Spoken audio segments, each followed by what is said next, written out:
He rolled it away. He rolled the sea away. He rolled it away. He rolled it. Da, da, da, da, da, da, da, da, da, da.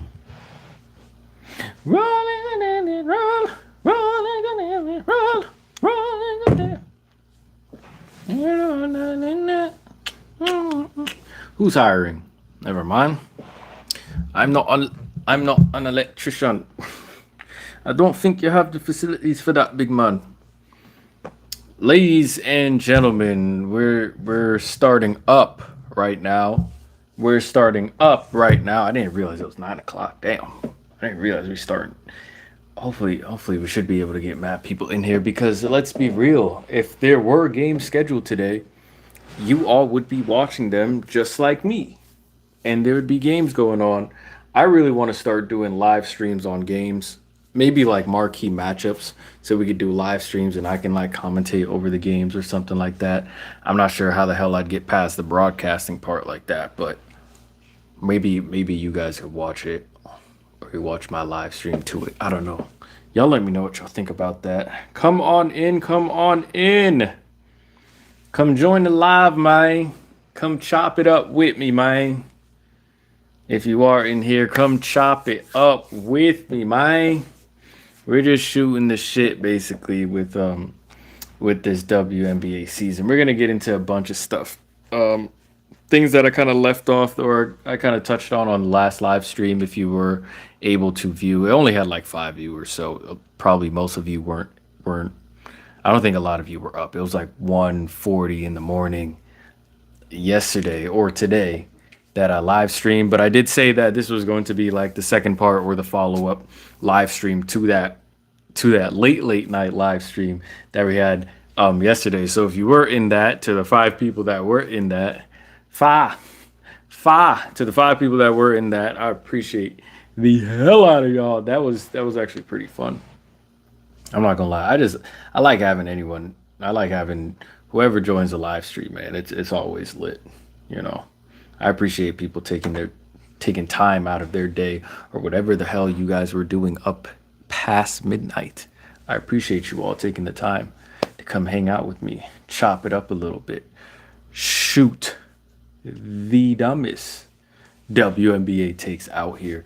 I'm pulling up the live stream right now. If my laptop is going to cooperate with me today. I was thinking about something just going on in my personal life. I have been, networking, if you want to say, trying to make connections because, the sports world is all about connections and nepotism, and I'm not even saying that to be funny. That's just what sports complex is. It's like, it's who you know heightened. So for everyone that was like, moaning, complaining about LeBron James and Bronny James and nepotism. I was just like, bruh, the NBA is pure nepotism. Most sports leagues are pure nepotism. So before anyone starts complaining about it, that's why they tell you, oh, it's about who you know or helps to know somebody. I don't know anybody. So like in terms of getting it out of the mud, I'm trying, but I've tried in past few days, not even past few days. What am I talking about? Past yeah. Uh, Again, this is just a personal anecdote, okay? So the past couple of years, more recently, past couple months, past couple weeks, I've been trying to reach out to people, especially in local WNBA team, in hopes of working with the team in I guess the player development aspect or player development realm. Um, I'm not sure why I'm sharing this, but I guess I want to share this so I can alert you all because you guys are some of the same people, some of my same viewers and supporters, like have actually encouraged me and motivated me to, try to apply my skill set and my knowledge in the actual game and not just keep it on YouTube, which I'm fine with. And like my overall goal isn't to keep my skills, my insight on YouTube. Like I don't want to keep it there. That's easy for people to come steal it, take credit for it, or like just implement it and then now they look like the genius, right? So my overall goal isn't to keep sharing stuff on YouTube. That's why I'm very mindful of what I share on YouTube, especially when it comes in terms of player development, and that's why I kind of approach things on a macro level, things that I see at the macro level in the WNBA, throughout the league, throughout sport. Um, so just know that I am mindful of that, of what I share. But it's the viewers, it's you guys that have actually told me, yeah, go out, like your skills or your skill set or your insights would probably be of value in the women's basketball space, and I've taken that very seriously. So past couple of weeks I've tried making connections, tried, DMing some people, some assistant coaches, who've had past experience in the player development realm. Um, all I know is that it's gonna be, from what it looks like, guys, it's going to be a couple of hurdles, I feel, before there's a breakthrough, because this isn't my first rodeo trying to break into sport, and like at the highest level as well. You feel me? Like a lot of people, start at the lower level, work their way up. And I've said this before on this channel, but the reason why, one, I'm not just shooting at the higher level because like I want to jump the line per se. You feel me? Because I feel like this entire concept of like jumping the line, how are we going to have a concept of jumping the line in the sports world, especially in leagues where nepotism just runs rampant, where nepotism is the name of the game? It's about who you know. So even if jumping the line was a concept, that's not even what I'm doing, because I just believe that I'm happy to get an opportunity wherever, at whatever level. But it's almost like I'm seeing this position, let's just say this position, that like has all the like you have all the qualifications, or at least you know that you have the knowledge and the skills that could basically fill this position, and so you gun for it. It's almost like you see that job on LinkedIn or something like that, and you might not have the years of experience, but everything it's asking for, you know how to do. You feel me? That's kind of like what it's like for me. So it's not just about shooting high just to shoot high. It's just like shooting high because I'm I 110% feel confident that I'm capable of doing this.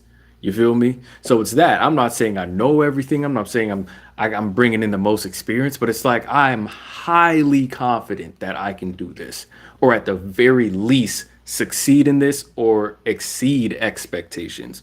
You feel me? So I want to give you guys an update that I have been reaching out, that I have been, trying to make connections really with all teams, as y'all saw in my YouTube short with the Chicago Sky.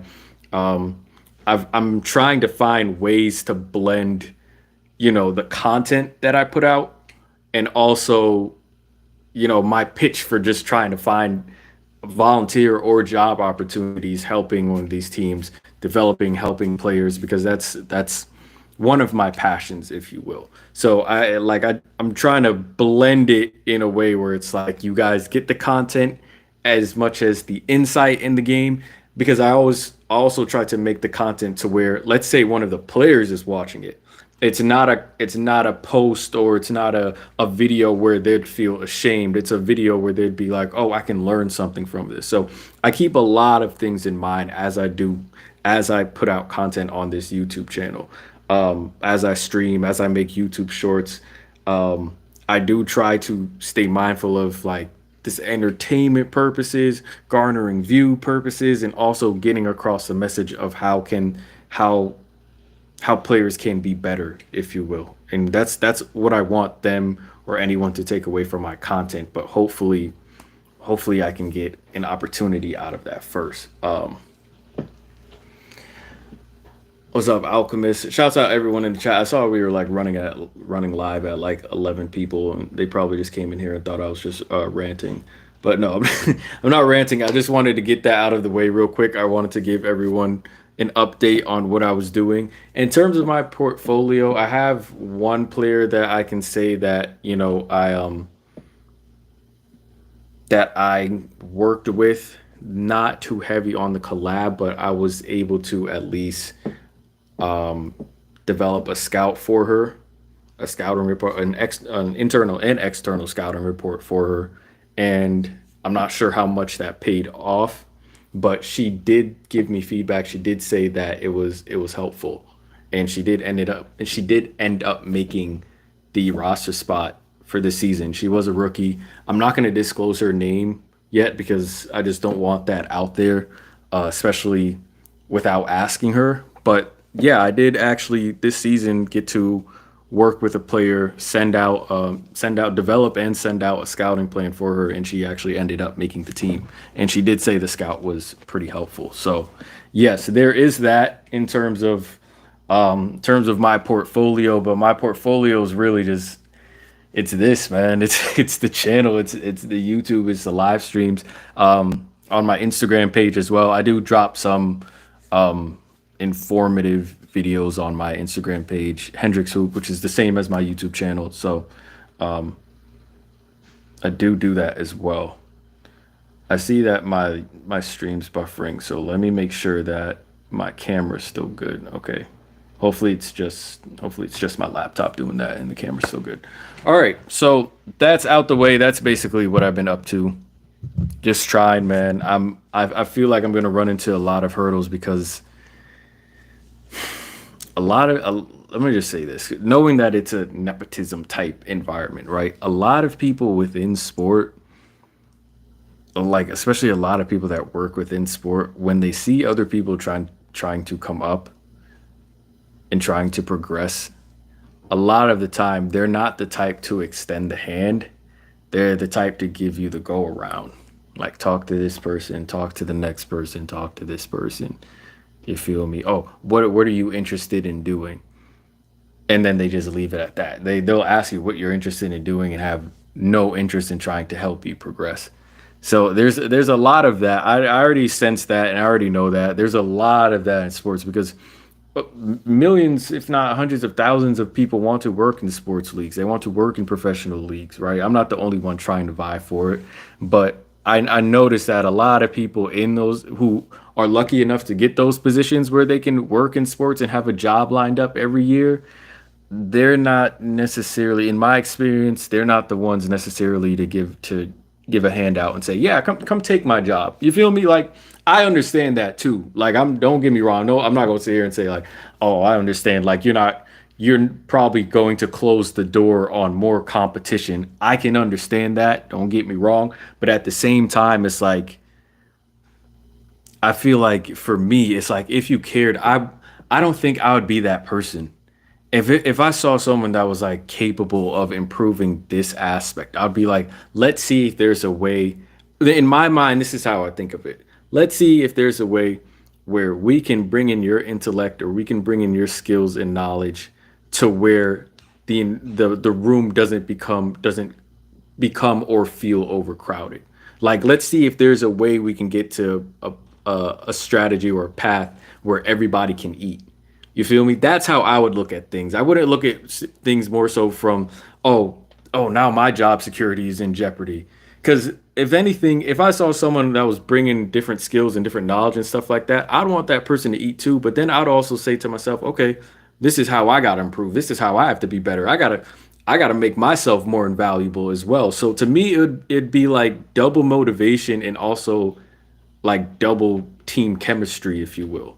Like I just feel like that makes everybody stronger. But a lot of people are just like, nah, if you know this stuff, if you have this insight, you have this information that would be of benefit, I can't, I'm not going to open the door for you because like my job would be in security then because you know more or you know how to apply these skills more or you know how to get to or educate these players or educate these athletes better.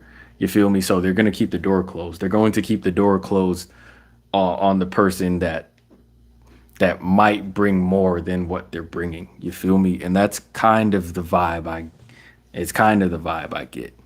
It's kind of the vibe I get. Um, hopefully that's off. Hopefully that's like an inaccurate, observation, but that's just what I see. Because especially it's sometimes it's either that or sometimes somebody that's so hungry. It's like, bruh, And I can tell you if you all think I'm just yapping, bro. I even left a comment on like the Mystics social media page and like they deleted it, and I was just like, word. I can't wrap my head around that concept, bro. I get there are a lot of couch coaches out there. I understand, but I'm just like, if you have time out your day, screen me. Not even me, just in general, screen this person. See if this person actually at least knows what the hell they're talking about. You feel me? That's a 5-10 minute phone call. You know what I mean? That might be a couple of emails or whatever. It's like screen that person.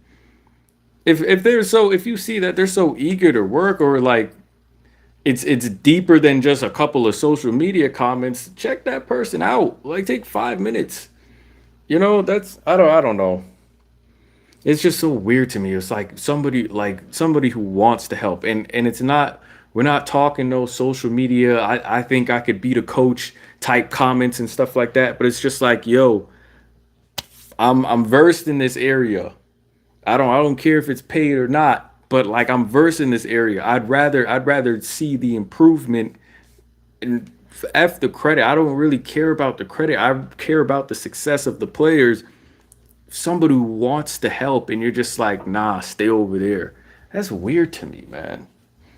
It's like that's super weird to me, especially when that person is not wanting, you know? Whatever.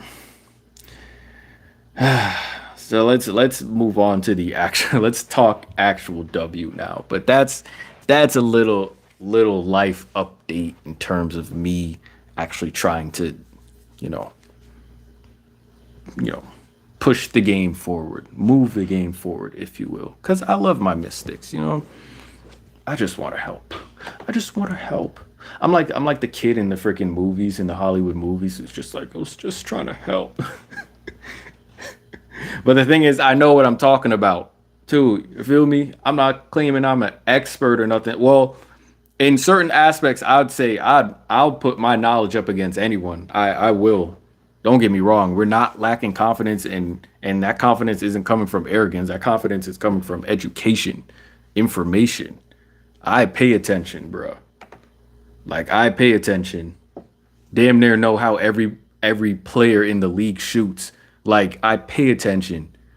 I could give you a scouting report for a back to back, and just like in a couple hours, just off of like I know the players. It's like, nah, don't group me with the couch potatoes. Don't group me with the couch coaches. Don't group me with the friggin' social media refs. Like like we actually pay attention over here.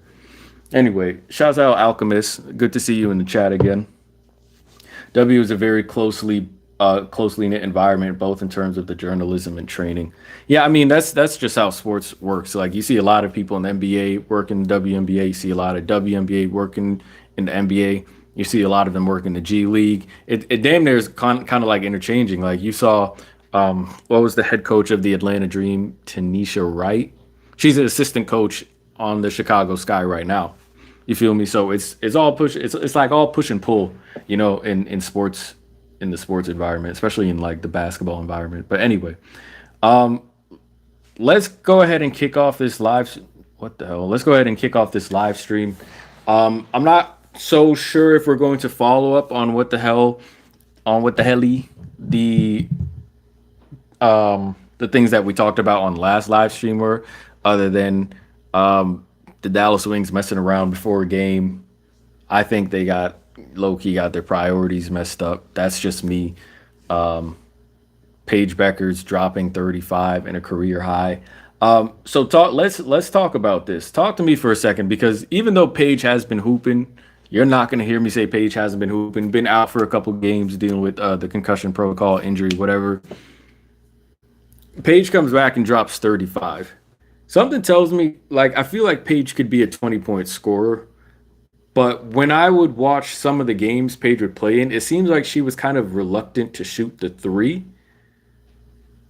And then she steps into this game, and I believe she goes 5 of 7 from three, against the Phoenix Mercury. So y'all talk to me about that, because I haven't watched a lot of Dallas Wings games, but I have seen like Paige would more so it looks like she would more so, not saying that she can't shoot the three, but she more so looks like happy. She looks happier to shoot the mid range pull up than the three. But I'm like, to me, she has such a good three ball. Why doesn't she shoot more? Like, she should be jacking like Ryan Howard and Satu Sabally. Like, Satu out here putting up like 10 a game. Like, even though she can now because AT is on minutes restriction and Kalia Copper isn't back yet. But I feel like Paige should be putting up at least six a game. You feel me? Hold on. Let me pull up Paige real quick. I feel like Paige should be putting up like six threes a game. Like she should be shooting that. And plus she can shoot from NBA range. She can shoot from a little bit beyond NBA range. I feel like she's wasting. She can definitely open up the space maybe a little bit more, especially from the team and a team that kind of needs some more spacing. So Arike Agumbawale might get more chances to go 1v1. A lot of Dallas Wings fans are saying trade Arike. Y'all might be a little too late for that because I don't think Arike's values. The only thing it can do, in my opinion, at this point is drop. Like Arike's been the same player for years now. Years now. Like we've said this. So the only thing I think her value can do is drop, or it's just going to stay the same. Arike is a bucket getter. She can score, obviously, but the way she's been approaching the game in the past couple seasons, it's not of benefit to the Dallas Wings. We've said this. Like her shot selection has always been kind of iffy. I just don't think you can win with that type of brand of basketball. You know what I mean? Like I don't think that's generating wins.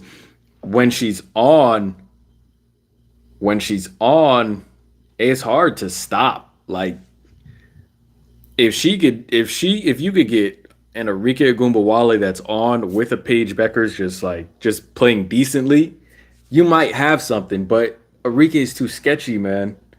And now I feel like now y'all have actually bullied.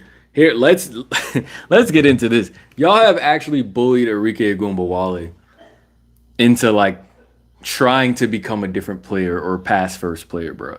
Y'all got on her ass on Twitter, and she came out the next game and dropped 3+ assists, and I was just like, oh my gosh, bro. And I know this because I put money on it. I put money on her getting over 2 assists because I was just like the lashing y'all put on her on Twitter. I was just like, yeah, she's about to. She knows she has to pass the ball because she was jacking bull crap last night. She came out, dropped like 3 assists in the first quarter. I'm just like, oh my lord, y'all have bullied Arike Agumbawale, bro. The Twitterverse talks, bro. The Twitterverse talks. So now I think Arike is at this place where it's like she don't even really know what to do now. Like what type of basketball is she playing? We don't know. She's trying to cater to the fans, and then maybe I should pull up Twitter, but I didn't organize my Twitter. But I saw a post. I'm gonna have to start screen recording this crap so I can put it on the live streams. I saw a post on Twitter where Louisa Giselle Soder, the German player on the team who's coming off the bench, who's low key been hooping nicer than a lot of the players on the wings, and who is now off to Eurobasket. So good luck to Dallas, right?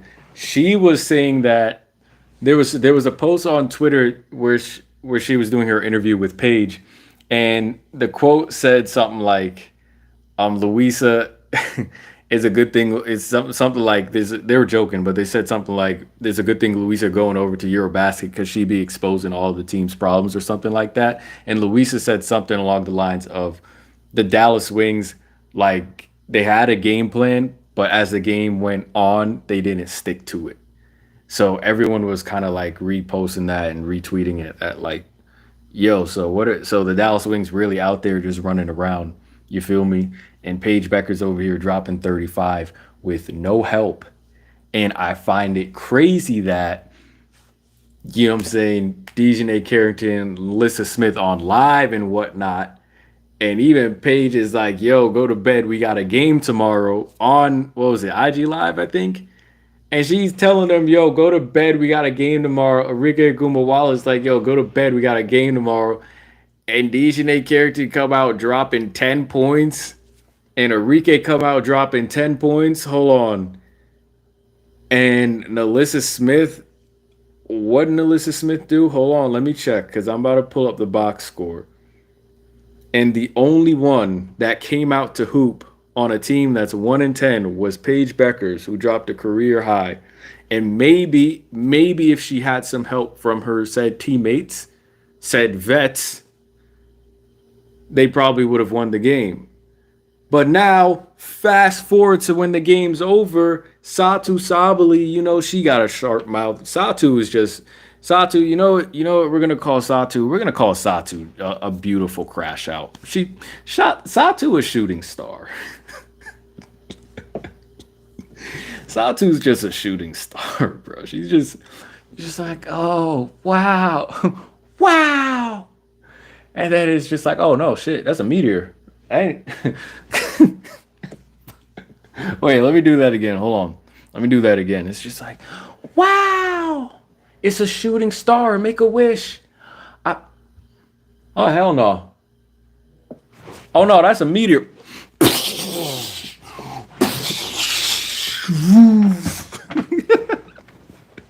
Satu be like, you see her pull up for a game, and it's like, damn. Yeah. Damn. And then at the end of the game, she ready to hop in the octagon. So I guess she had some words for Dejanay Carrington, or Satu waved off. I saw Satu wave off Dejanay Carrington like towards the end of the game, and they got up and started chirping. I was just like, oh my lord, Satu's a crash out, bro. Satu is a certified. We love hoopers that crash out. If you're gonna be a crash out, at least be a baller, man. At least be a hooper. I love the fact that I don't know what's like. We might have to. Do they have sports therapists? Because why is Satu such a crash? Satu be getting pissed for everything, dog. Everything. She be shoulder checking people, tossing the ball back at people. So I'm like, Satu, damn, you just made the layup. Just first quarter. God damn, son. Why are you on 10? You on 10? The game just started. You don't even have 10 points yet. How you on 100 already? I don't know what it is, but I'll take it, bro. I'll take it. Give me the passion. More passion. More energy. We need energy. Yeah, so Satu had 20 points for 10. Hold on. Let me find Nalissa Smith. Oh, yeah, Nalissa Smith dropped 4 points in 17 minutes.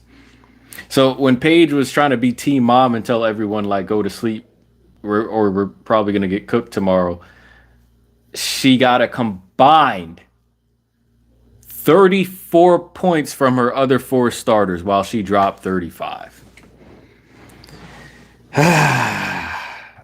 Man, what is life? What is life in the W right now? And I get it. You're 1-10, big CBA renegotiations or negotiations coming up this year. I get it. You're like, maybe you're just already handling, like, maybe you've already clocked out. Maybe some of the wings have already clocked out, but it's like, at least have some pride, man. Like you're one for 10. All right, at least have some pride. Like, play for something. The season technically ain't all the way out the way, ain't out of. It's not out of your hands yet. 1-10 isn't good, and y'all are getting blasted with games due to WNBA scheduling, and we'll get to that. But, like, have some pride. Some of these games y'all shouldn't be losing. Like, out here giving the Chicago Sky wins. I mean, granted, you didn't have Paige, but even Enrique came and dropped 40 for y'all, and y'all still lost. That's wild. I'm reading the comments again. Matt 4000, salute, shout out to you. The idea of hold on, let me get the bifocals. The idea of Enrique is better than The idea of Enrique is better than the reality of her. That's facts. She has the talent to be a top five, but the decision making, shot selection, I can't read right now. The decision making, shot selection, and lack of ball ability. I don't know what lack of ball ability is. Just not good enough to help winning teams. Not sure what lack of ball ability is. I don't know what that is. Clarify, please. But yeah, that's what it is. It's just that Enrique's play style just does not work for the Dallas Wings. You're not going to do anything with that. Um, I really think it just comes down to decision making, though. It comes down to decision making. When to take a shot, when to go get a bucket, right? And then when to just be a team player. Oh, lack of off ball ability. I got you. Yeah, and even that too is that goes in with it. So she's not going to be the orchestrator. That's Paige now. Cool, you got that. Now you have to become the player where your decision making has to be your highest attribute. I feel like if Enrique Agumbawale's decision making was her highest attribute, Dallas would be okay. Because here's why. Now you're watching Paige cook. She's going off. Cool. Paige is cooking. She goes through a little spurt, picks up 5 points in 2 minutes, whatever. She hands you the ball. She's gassed. Like she needs someone else to go get a bucket. Now is your time to go get a bucket, right? But here Paige is cooking, orchestrating and whatnot. Are you the one setting the off-ball screens? Are you the one cutting hard to the basket, freeing up other players? Are you using your gravity and being a great, well, I don't know if it's great at this point, but a 3-point threat? You're still a 3-point threat. You can still affect the game off ball. Like, are you doing like your decision making? Do you understand your own gravity? Are you using that to help Paige, really help Paige or help Dejanay Carrington before it's time for you to receive the ball? You feel me? The problem is, and this is really just a WNBA, NBA thing, MNBA thing, really, is a lot of players, they just don't know how to be effective off ball. They know it's like they forget what their superpowers are. They forget their gravity and what they bring to the game or know how to make themselves effective in the game. That's part of the reason that I learned. Well, yeah, it's a small part, but it's part it's part of the reason where I learned and studied the post so much and played in the post so much. Dog, quick anecdote. Y'all understand when I was younger, I used to shoot like, I want y'all to think, y'all ever seen like soccer players like throw the ball in from the sideline? I can't even do it right now because my shoulder obviously can't go that high. But you seen them throw the ball from the sideline, right? Like over their head. That's how I used to shoot. That's how I used to shoot the basketball. Like a soccer throw over the head. Like that's how I used to shoot the basketball. You know why I shot the basketball like that? Because when I'd be in the post, I didn't have enough muscle at that time to like shoot like Jordan and just easily like turn over one shoulder and like pull up this way or turn over the other shoulder and pull up like this way. So I put the ball behind my head where I can get enough power to throw the ball towards the hoop. Okay. It's the entire reason I got in the post because I was just like, what's an unorthodox area or an uncommon area where I can affect the game? Because I can slash, I got the size up package, I got the hezzies and all that. Like I can tack off the dribble, I can pull from the perimeter, I can attack in the mid range. But I'm just like, what's one thing most players like aren't ready for, especially coming from a guard? Oh, the damn post. Put on top of the fact that I love watching Jordan, I love watching Kobe, D Wade, and shit like that. Like Hakeem work out of the post. The post was always fun to me because it's most people don't understand it, so that's why I like being there anyway. So I became familiar with the post. I learned how to post up players smaller, same size, bigger than me. Once I started posting up players that were like taller than me, that was a wrap. You couldn't tell me nothing after that. Couldn't tell me anything, but I learned a different aspect of the game to make myself invaluable, right? To give myself an advantage. I don't think a lot of players do that anymore. It's kind of like a trade, like, or it's kind of like a college major. Like, yeah, you can have your major, but what's your minor? You got to have a minor. Maybe you can have a minor to help you out in the game. So if your major in the game is your bag work or the fact that you're a tough cover, you could get a shot off, your score first. I'm messing up the damn archetype names. What is it called again on 2K? Playmaking shot creator, right? Let's say that's your main archetype. What's your second archetype? I had to I had to go back in the 2K bag for a second. It's like if Arike Gumbawale's first archetype is playmaking shot creator, what's her second?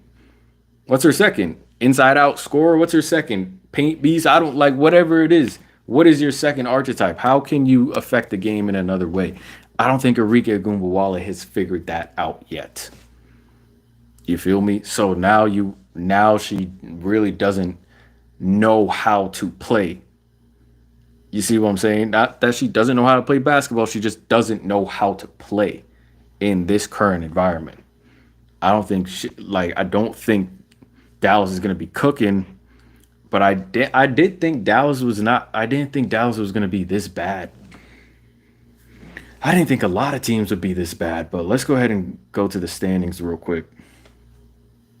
That's kind of all I have to say about like the Dallas situation because as y'all know, truly, if you've been on this channel or if you've been rocking with me for time now, y'all know I don't give a damn about Dallas. I really don't. It's a black hole team.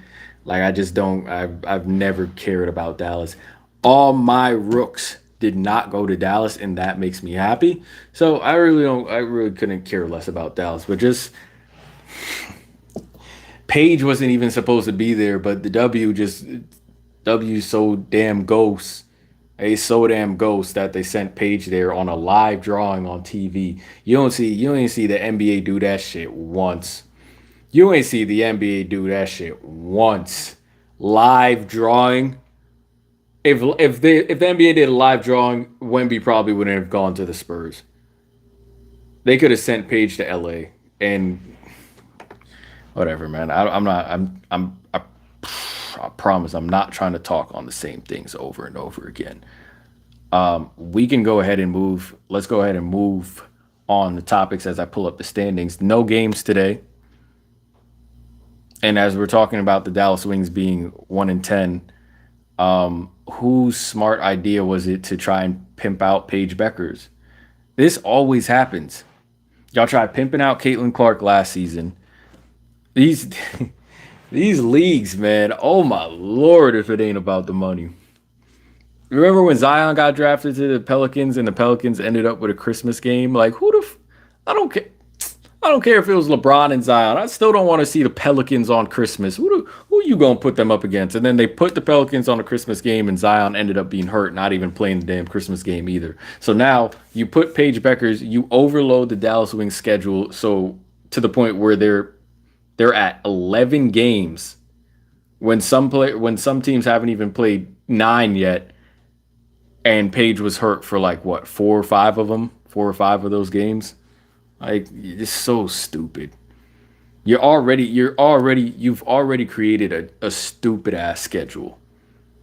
A dumb schedule. We got 13 teams this season and we got days where nobody's playing. The Mystics haven't played in a week.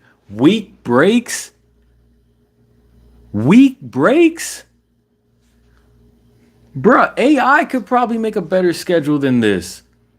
Let me not give them any ideas because we don't rock with AI over here. But shit, I could have probably made a better schedule than this. And I'm not even a secretary. I have like 1 year of administrative work, like, and I probably could have made a better schedule than this. Liberty have played 9 games, and the Wings over here with 11, bottom of the league. That's good work. The WNBA is a ghost organization. I don't know how many times I'm going to tell you this. So.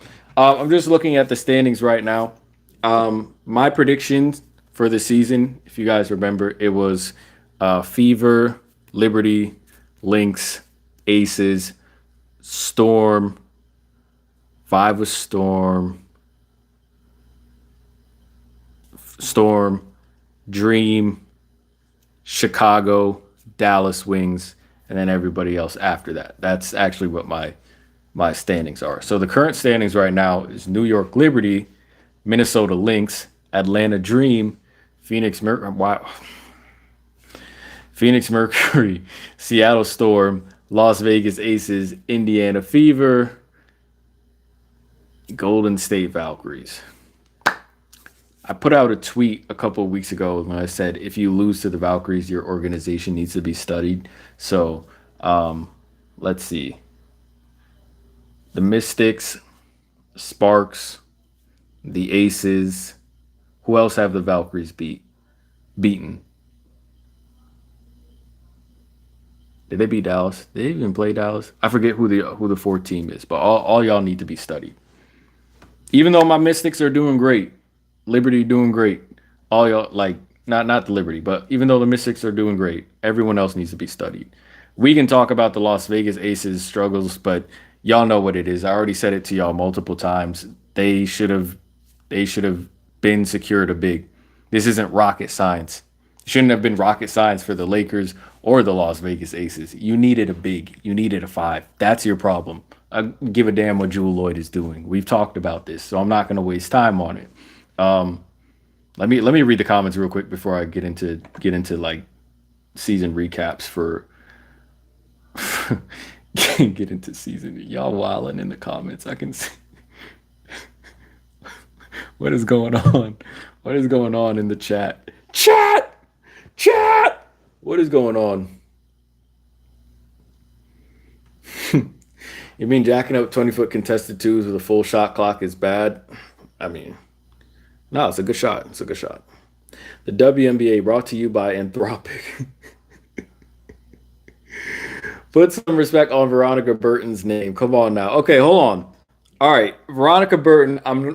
I gotta wait a couple more games, but she low key caught me off guard. I'll give the backcourt burglar some respect. I will. I will. I'll give her some respect right now. I'm kind of.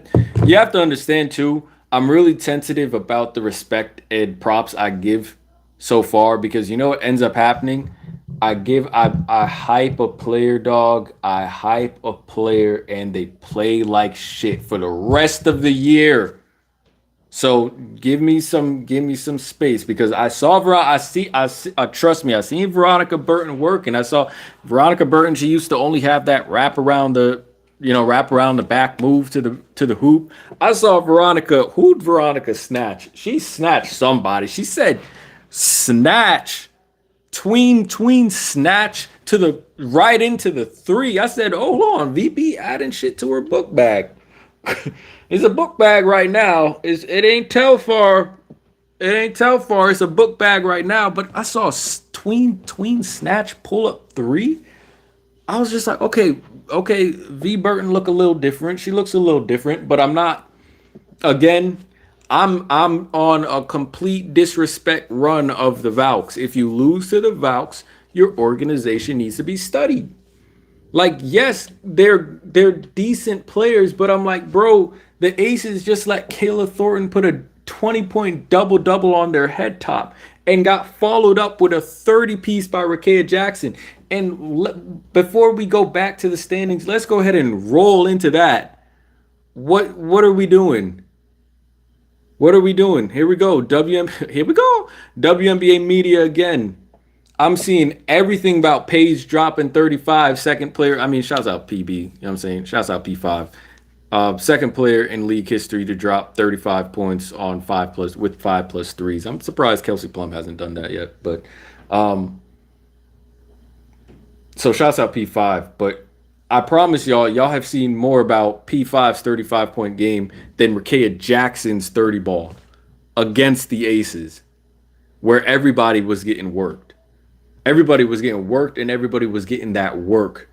Hold on. So let's go back because Rakea Jackson shot something stupid too. She was dummy efficient. I think at least 70% from the field. Shorty made 4 straight threes, 2 back-to-back. The Aces called timeout and she followed up with 2 back-to-back threes. If that was Paige, that shit would have been plastered everywhere. If that was Paige, you would have seen it by now. But it's not Paige. It's Rakea Jackson, and you're probably hearing that for the first time from me. Like Rakea was actually going stupid, dog. I don't know what she had for breakfast. But I was watching the highlights too. I'm just like, Rakea Jackson just made 4 straight threes. Heat checking. Why am I on the NBA? Sorry, hold on, guys. Why did I just pull up the NBA? I did not pull up the NBA. 4 straight threes, right? And drops a 30 ball on the Aces head top. Now, the Aces, they were out for what? A week or 5 days? They were out for a while too. I don't. Again, WNBA scheduling, undefeated, baby, undefeated. We're just undefeated scheduling, man. No games on Tuesday, no games on Thursday. WNBA brought to you by Part Time. What the hell? I work more than WNBA. Come on. What? And y'all got 13, bruh. Anyway, Rickea Jackson. Rickea Jackson drops four straight threes. Right? Is had 14 in the first quarter. So she had 14 in the first quarter. She kind of cooled off in the rest of the game. I really wanted Rickea Jackson to go for a 40 ball, bro. You have 14 in the first quarter. Your team just needs to feed you after that point. Like F the BS. You guys were beating up on the Aces. I don't know where Asia Wilson is. Just give her the ball, man. Let her go. Just let her go. Rickea Jackson also, if Rickea Jackson, I don't know if she ends up seeing this or sees any video on this channel, but I really need Rickea Jackson to expand her range. If Rickea Jackson can shoot from like one more foot away from the perimeter, especially with her slashing back and with her length, for one more foot from the perimeter, she'll get whatever shot she wants. She has to, if she can expand her range to the point where like you have to guard her 2 feet above the perimeter, it's wraps for everyone. Because now she has ample time to make up her mind. Defense collapses. She has ample time to pick what decision she wants to do. Like she wants to go for the slash. Because she was open a couple of times throughout the game, like wide open from three. I don't know what this is about, Rickea, but maybe you could tell me. You're wide open from three, and she elected to drive it into the hoop. Now, it wasn't a really bad decision because now she got a bunch of momentum. Defense isn't stopping her. You know what I say? The defense doesn't stop you. Keep going. So she did do that. But there were a lot of times she probably could have had like 6 threes this game. She probably could have had 6 threes, 6 or 7 threes. She really could have had like a 40 ball, like if she wanted to. She took it to the hoop a lot of the time, though. She kind of went easy. But again, I need, like, you got 14 in the first quarter. Ball hog. That's what we're here for. Entertainment purposes. WNBA, like, stop worrying about a lot of players, man. They worried about like what other people gonna say. Just hoop. Fuck whatever. Like F what everybody else gonna say. You got 14 in the first quarter. Woo! Woo! Give me this. You know what I'm saying? Shoulder work. You know what I'm saying? Shoulder work. You know, fade. Do your little one leg fader over the same shoulder. Abuse that till they can stop you. Rickea Jackson shot 11 of 17 from the field, 4 of 8 from downtown. Oh, damn. She had 3 turnovers. Okay. That's okay, though. 37-1. That's all right. Just feed her the ball. Azurá Stevens, she's hooping. She's going to be in MIP conversations. Derrick Hamby, I guess, is still doing her thing. Y'all know me. I guess I am a Derrick Hamby hater, but it's whatever. Don't worry about that. We're here for Rickea Jackson. Odyssey Sims wasn't doing anything out there. Odyssey Sims was getting cardio and busy beefing with Dana Evans.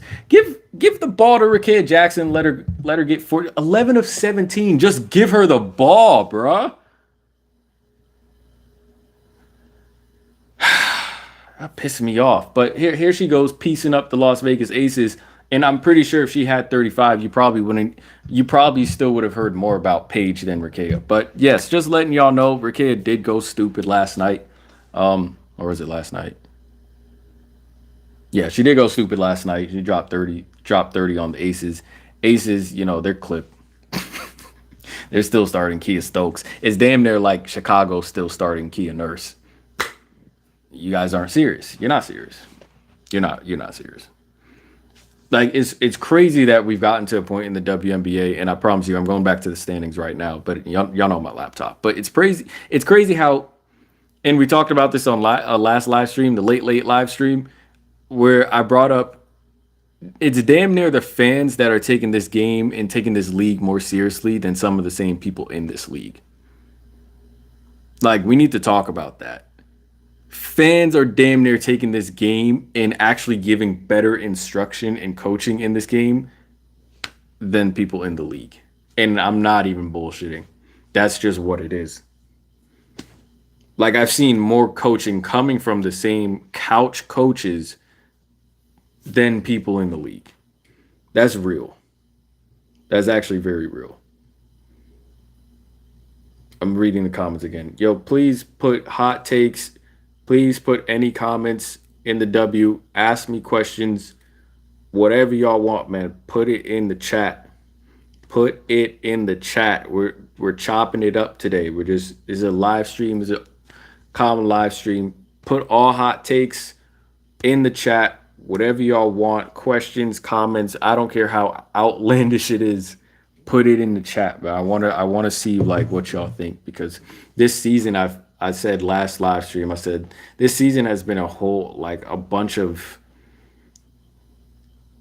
it's like a lot's going on and not much is happening. A lot is going on and not much is happening.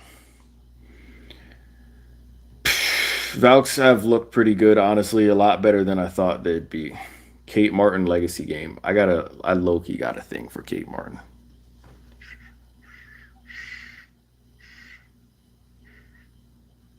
We love Kate Martin over here.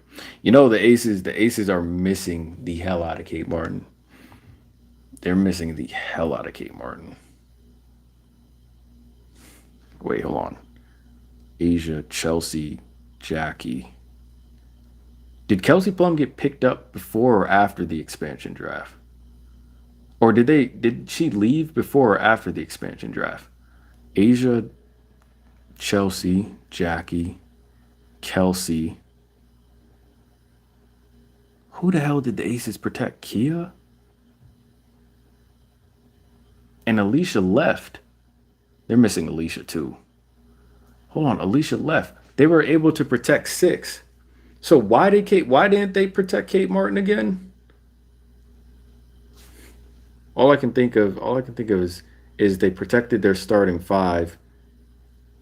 Kelsey, Jackie, Asia, Chelsea, Kia, Alicia Clark. They low key could have protected Kate Martin. Yeah, they're kind of missing Kate Martin and they probably protected Kirsten Bell. I'm not gonna lie, bro. I don't think they had to protect KB. Y'all been on KB's ass bad. Aces fans still out here asking for Deja Kelly. Boy, if y'all don't sit y'all stupid, if y'all don't sit down somewhere, Aces fans so desperate, Aces fans so lost, they out here begging for Deja Kelly. D Cali, Deja Kelly. They out here begging for Deja Kelly. Boy, what the hell you think about to happen? Y'all pick up Deja Kelly. They just grasping for it. They don't even know what they grabbing at. They just grabbing for man. Okay, bro. I secretly want the Aces to be so bad this year so that Jo goes to Indiana after the CBA. Jackie Young to Indiana? Hell no. I don't think so. I don't think that's happening because um ooh, excuse me. I don't think that's happening because Kelsey Mitchell's already there. And Kelsey Mitchell, dare I say, she kind of reminds me of like they Kelsey Plum and Kelsey Mitchell low key the same players. So I'm not saying that it wouldn't work, but they're kind of good to go in terms of guards over in Indy. Plus, it's just like, are you gonna start Jackie Young at three? Because if you start Jackie Young at three, you take off DeWanna Bonner, but maybe DeWanna Bonner retires, so maybe there is a spot for Jackie Young. I don't know. I don't really see Jackie Young going to Indiana, but you know, I won't put anything past. I don't think she's leaving Vegas. I don't think Asia or Jackie are leaving Vegas because remember spot security too. Spot security. If you don't have to worry about your spot, you're most likely gonna stay there. Okay, it's a bucket for sure. Hopefully Brink comes back soon. Why is my live chat not updating? Plum is a much better playmaker than Mitchell, in my opinion. Yeah, but I think Kelsey Mitchell, she doesn't get asked to play make too much. I'd actually say Kelsey Mitchell. I think Kelsey Mitchell is a better playmaker. If she was asked to do that, she could probably create. Just because I think Kelsey Mitchell's ISO bag is better than Kelsey Plum's. I just think they don't ask her to really play make like that. Like they ask her to go get a bucket. You know what I'm saying? Um, but yeah, that's just me reading the chat. Let me get back to the standings. Let me get back to the standings. Or should we do like the awards? The awards so far because ESPN did put out who they had in the lead in terms of the awards. So actually, you know what? I'll read off the standings, but yeah, actually, I'll read off the standings and then we'll look at the not mid-season but early season award races that ESPN put out. I did read the article, by the way. Um, it is kind of typical. It's not too much grab, but I did see a couple names missing. I did see a couple names missing. So we'll get on that, but let's do the standings first. Atlanta Dream. How do y'all feel about Atlanta? How do y'all feel about Atlanta? Like y'all think Atlanta on some? I think huh. I'll say this. I think Atlanta is better off with Jordan Canada on the bench. Start Tina. Start Pow Pow, man. Start Pow Pow. You don't need much from Pow Pow, but at least Pow Pow not running away from the hoop. I swear every time Jordan Canada gets on the same court as Ryan Howard, it's just like one of them is so off, bro.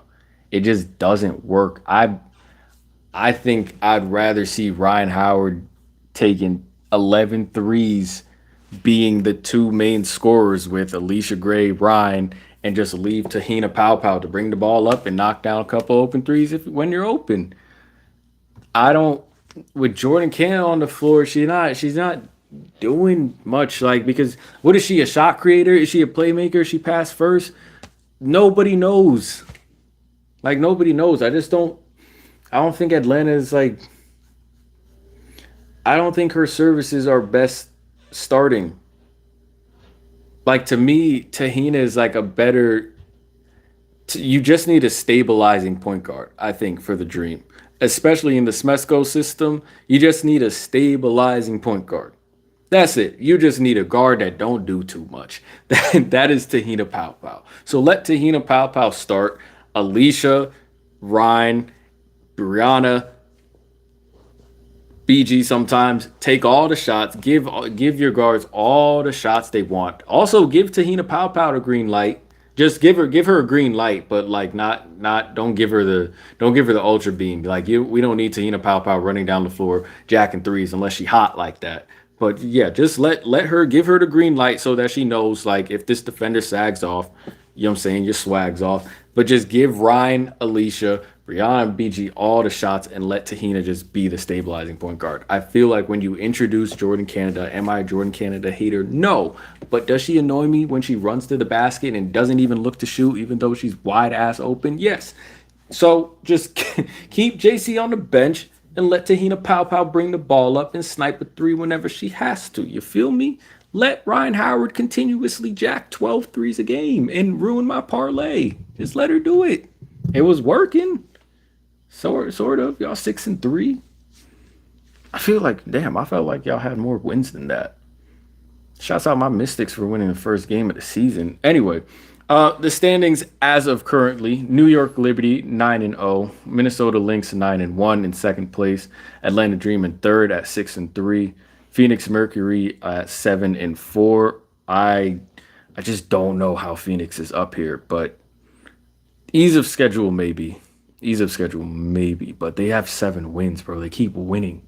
I don't know what they're doing up here. Seattle, they're still trying to get things, they're still trying to, I don't know. See, these teams are confusing the hell out of me. I'm going to be real with y'all. They're still trying to get things to work. But at least Dominique Malonga's playing a little bit more. Gabby Williams needs to be in MVP conversations. We'll get to that during the awards. Las Vegas Aces coming in seventh. Sorry, coming in at 6 is Las Vegas Aces after the Seattle Storm at 5. Seattle is 6-4. Las Vegas Aces are 4-4. And in 7th is the Indiana Fever. Indiana, they're going to pick up a couple wins once CeCe comes back. And in 8th are the Golden State Valkyries. I don't think the Valkyries, what the hell? I don't think the Valkyries stay in 8th. I think The Mystics will come take that 8th spot from them. We just got to get on a nice little. Once we take Steph Dolson out the starting lineup, we should be okay. We should be okay. AE got to get back on her shit.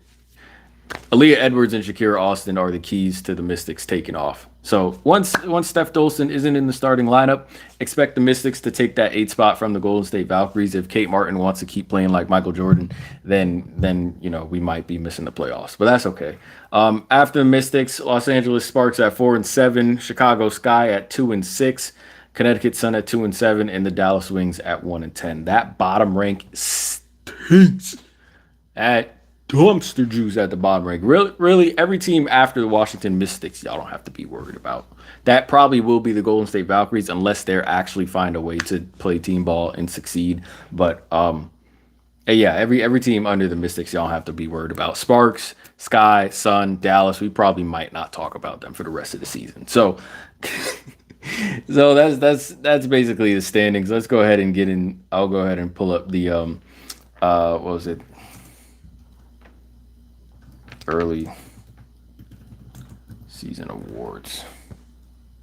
I'll try to find this damn ESPN article. Let me open up the chat real quick because I don't know if y'all wilding still.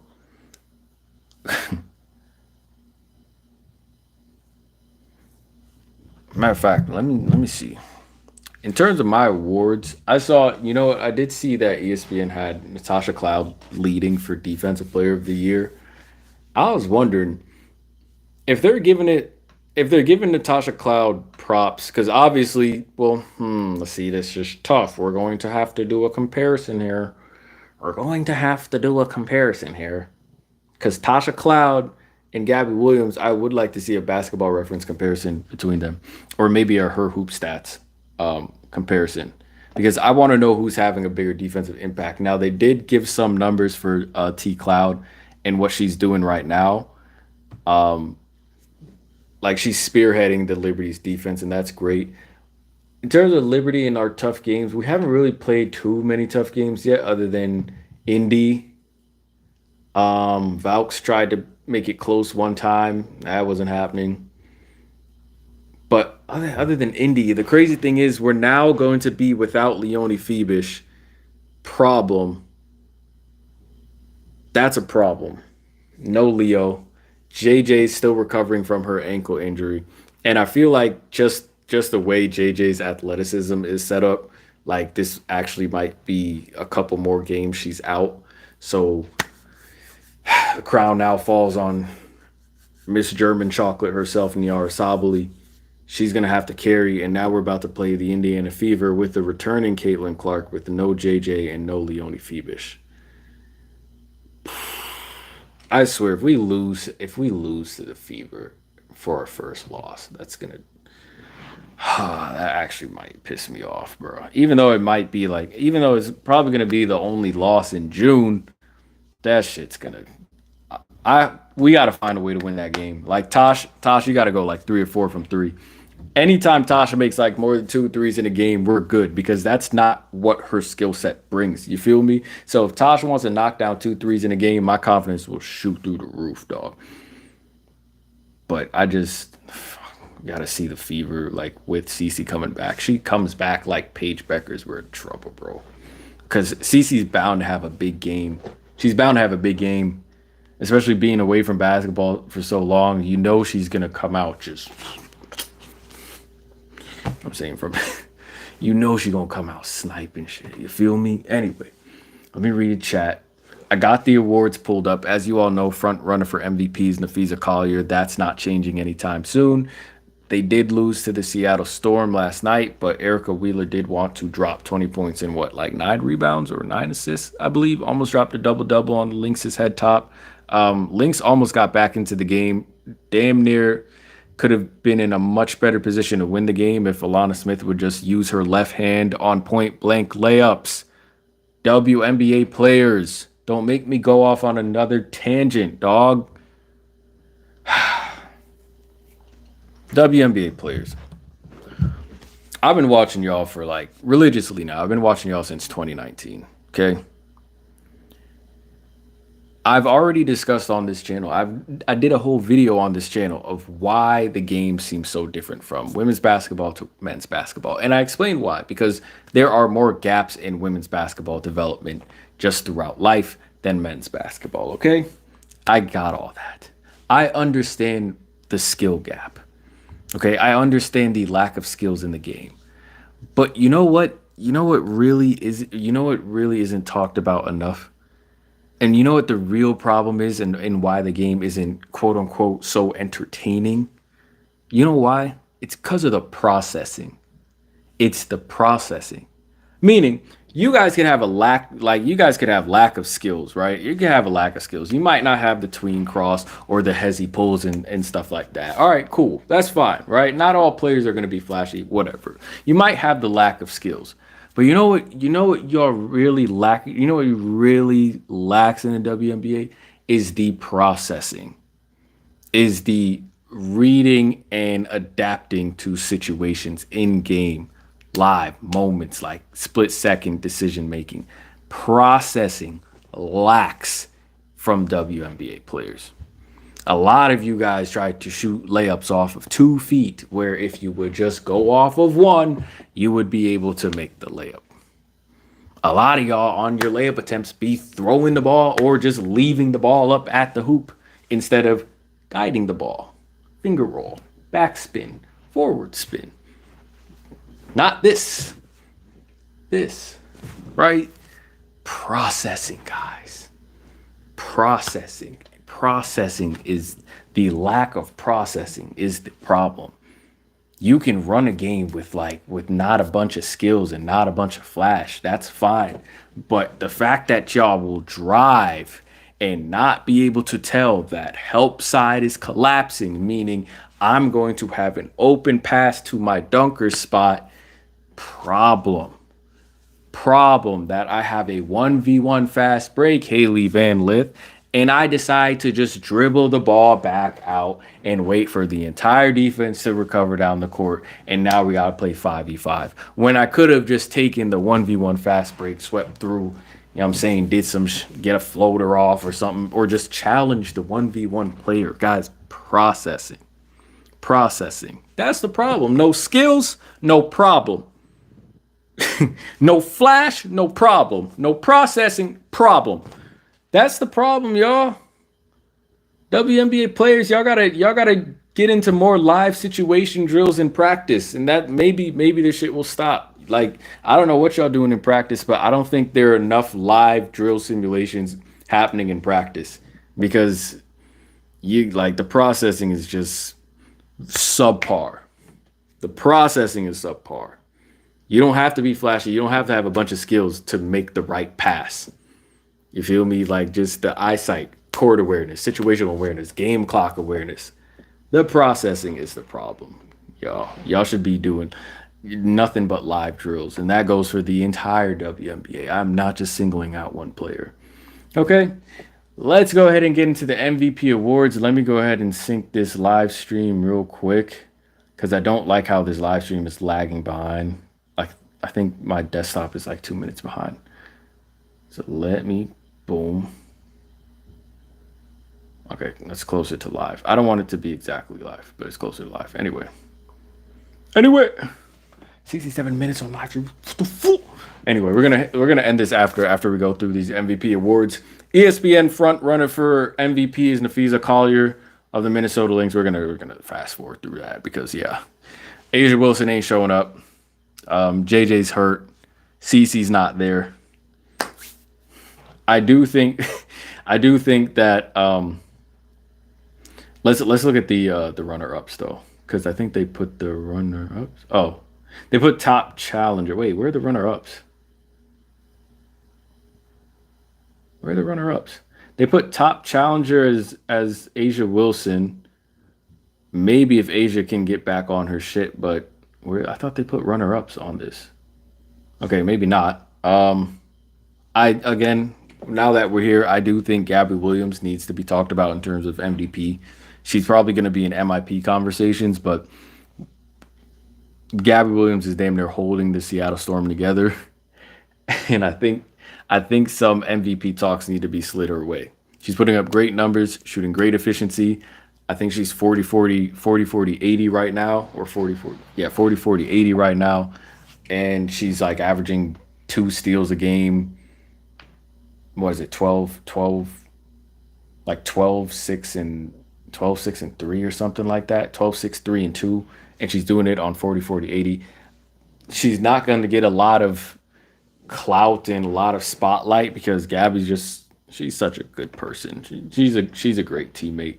She don't even be posting about herself. Like if you follow Gabby Williams, you know what I'm talking about. She doesn't even post about herself. She just posts all her teammates' good accomplishments. Such a great team player. But she's not going to get a lot of the spotlight by moving like that. You feel me? So I think Gabby Williams needs to be looked at for at least MIP, but she needs to be in MVP talks as well. If Asia Wilson's going to keep playing like this, even though a bad year for Asia Wilson would be someone else's career year, that award, that MVP is most likely going to be packed up by Fee. You feel me? You feel me? So yeah, I Nafisa, she hooping. She she's hooping. Not much to say. Rookie of the year. It's crazy how Paige just came back. Noted she had a great game. Blasted the Phoenix Mercury for 35. They calling Paige. I saw on Twitter they calling Paige Beckers. They calling her Paige despite the loss Beckers. Y'all different, bro. Y'all are so different. But either way, the leading front runner is Kiki Ariafi from Washington Mystics. Yes, Lod, shooting a higher percentage, 51% than she did as a senior at USC. This is good. I didn't think Kiki was gonna kill like this coming into the league. I'm not gonna lie. It seems like we got junior year Stanford Kiki, which is like I guess junior year Stanford Kiki without the dunks, but that's okay. Kiki's still killing, averaging damn near close to averaging a double double. She's averaging 14.9 points per game and 9.9 rebounds a game. So she's almost averaging 15 and 10. Crazy. Thank you, Kiki. Like that year at USC kind of threw me off, kind of had me worried a little bit, but I didn't think Kiki would come in and be dominating this. I'm not gonna lie. I didn't think she was going to come in and be dominating like this. The top challengers are Sonia Citron of the Washington Mystics, you know what I'm saying? Sony, and Paige Beckers of Dallas Wings. The media push for Paige to win Rookie of the Year is so nasty, bro. I get she's leading in like different categories and stuff like that, but you guys want to take away her impact.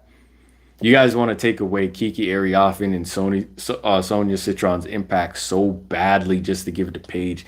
That push for Paige, I'm not saying that Paige isn't hooping. I'm not saying that she doesn't have good numbers. But again, the impact, people. The impact. Kiki Ariafin's double-double average might be worth more than Paige leading all rookies in assists or Paige leading all rookies in points. Okay? God damn. Like we not doing that. We're not doing that over here. Trust, because we know why some media is doing it. We know why some media is doing it, but we not doing that over here. If she was qualified for it, been hooping, not missing any games, dropping these type of numbers, having these type of nights, hell yeah, you'd hear here first. As you always do. Paige Beckers Rookie of the Year. I have no problem with the qualification. I have no problem giving credit where credit's due. But like that push y'all trying to go on, no. Leave that shit alone. Defensive Player of the Year. I did say at the beginning of the season that I thought Defensive Player of the Year was going to be coming from the Seattle Storm. The voters have Asia Wilson, Natasha Cloud, Jonquil Jones, and Natasha Cloud somehow got the front runner, so I don't know how that works, but okay. Like we talked about earlier, T Cloud is definitely spearheading the Liberty's defense. Having T Cloud and Leonie Fiush in the starting lineup is so locked down, bro. They make up so much defensively. So now you have Stewie, Leo, Tosh, JJ. Sab gets to do whatever now because she don't really have to play too much defense. Just her effort is enough now. But Tosh leading it off. She's doing well. I'd be happy to see a guard, you know what I'm saying, win Defensive Player of the Year because it's gone to forwards for the past couple of years. I'd be really happy to see a guard win this. But I feel like not having Gabby Williams in this, having Jonquel Jones in it, but not Gabby Williams is kind of weird. Gabby Williams should definitely be up there in Defensive Player of the Year. Top challengers: Jonquel Jones, Nafisa Collier, Asia Wilson. Most improved player. Now the runaway favorite was Alicia Gray. I'm not sure how I feel about that. She's hooping, don't get me wrong, but maybe the only problem I don't have with this list is again, it's missing Gabby Williams. You can't tell me it's missing. Okay, so they had Azurá Stevens because I was about to say Azurá Stevens too, but Azurá Stevens is out here hooping her ass off, career year, almost averaging a double double. Gabby Williams has damn near improved in every single one of her stats and shooting the lights out as well. Not saying Alicia Gray isn't playing well, but where are they on this list, or at least where is Gabby on this list? Who the hell is Cloud? Oh, sorry, I'm reading the challengers part. Um, I'll just read a little bit on Alicia Gray, but she's averaging a career high 20 points, fifth in the WNBA, and is shooting 48.1%. I will say Alicia Gray is clipping shit. Like anytime you see a big game from Alicia Gray, she's shooting like 9 of 10 from the field and got 30 points. Like Alicia, she be shooting hella efficient, and sometimes just watching her, it doesn't even seem like she is shooting that sharply because it seems like she's like missing, but then you hear she's 10 of 12 or she's like 12 of 13 and breaking WNBA history for some elite percentage from the field. I don't know how the hell she's doing it, but they're jacking up a lot of threes down in Atlanta, so her 3-point percentage is probably going to like fluctuate, but she's still going crazy. She's shooting a career high 42.9% from beyond the arc. So she's shooting 48% from the field and 49%, 42% from three. She going crazy. She's going crazy. I wouldn't be mad at it, Alicia Gray, MIP, but I feel like this is kind of it's a more expected in my opinion. You know what I mean? I don't know. Sixth player of the year is Kennedy Burke, runaway favorite. Kennedy Burke is shooting 60% from three, averaging 9 points for the New York Liberty, keeping the bench mob strong. If she could run away with sixth player of the year. She keeps shooting like this, 60%, no bull crap. I think what is she? What is she? 16 of 30 or 17 of 30 from three?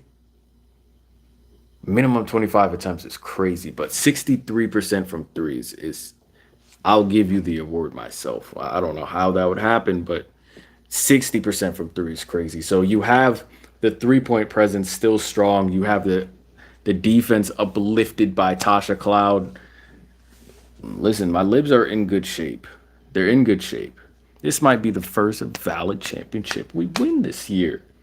I think we only have to worry about the dream. I can't wait for that game. Everyone's waiting for Lynx and Liberty. I couldn't care less about the Lynx, really. I want to know how we're going to play against the Dream. Two bigs, high shooting guards. Jordan Canada probably going to be with us that game. Jordan Canada is probably going to win that game for us. So, hey, hey, start Jordan Canada if you want to. I'm pretty sure she'll hand us the game. I'm giving Sav an easy cover right there.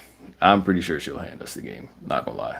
Um, Runner-ups or challengers for sixth player of the year: Natisha Heidemann and Jessica Shepard. Coach of the year, ESPN got Nate Tibbetts with the Phoenix Mercury. He is picking up wins without having, Kalia Copper and whatnot. Sandy Brindello is in the race, but it seems like Sandy Brindello, Nate Tibbetts. Carl Smesko. I think Carl Smesko might have a stronger chance at Coach of the Year, especially if Atlanta finishes top three. I would more so give my vote to Carl Smesko because that means he basically changed the franchise of Atlanta. Because he low key is. Y'all had Tanisha Wright for years and they weren't. Granted, you didn't have Brianna Jones and Brittany Griner, but this system, finding a system that the players could adapt to easily, you got to give props. You got to give props. So I think if Atlanta finishes in the top three, I think Carl Smesko might walk away with this. But if the Liberty, if we actually lose like 2 games over the next month, bro, Coach Brundello might be walking away with that as well. Because it's damn near a 2 team race for the top. So the only way Carl Smesco wins that Coach of the Year award is if Atlanta finishes top 3. He has to finish. He has to finish amongst like the Giants. You feel me? Just to get that, just to get the right credit, if you will. But Lexi Hull, sixth player. I can see that as well, but you have to understand, like, there's no dip when some of the starters on the Liberty go to the bench. There's no dip. And part of the reason is because Kennedy Burke is clipping. Kennedy Burke is clipping from the perimeter, dog, and she's not even looking at the hoop. Semesco Ball has unlocked Gray. Tibbetts or Semesco or Sidney Johnson would be my picks. As a part-time Sticks fan, he would Coach Johnson was doing a lot of good stuff. Like, he was making a lot of good calls early in the season, but I don't understand the call to keep starting Stephanie Dolson and Sugg Sutton when you can go out and get better players. They said Lexi Hull is starting too many games. She won't win it, but that's just because Caitlin Clark was out for a couple of games. But I don't know if I'd have Lexi Hull above it. But I always want to give Lexi Hull a shout out because I didn't think she'd last long in the W. I'm not gonna lie. I didn't think she'd last long in the W, but she is, and she's turning out to be like a really valuable player. Ari McDonald's kicking ass. Ari McDonald might be able to put in a bid for sixth player of the year as well. Um, Aaron McDonald might be sixth player of the year. I think Aaron McDonald might be able to be sixth player because what's the starting limit? Like 20 games or something like that? Yeah, basically that. Anyway, I'm going to go ahead and pack up this live stream. I appreciate every single one of you checking out the live stream, dropping likes, dropping comments. This has been fun. This has been like 80 minutes. This has been 80 minutes, so an hour 20. This has been super fun. My phone probably hot.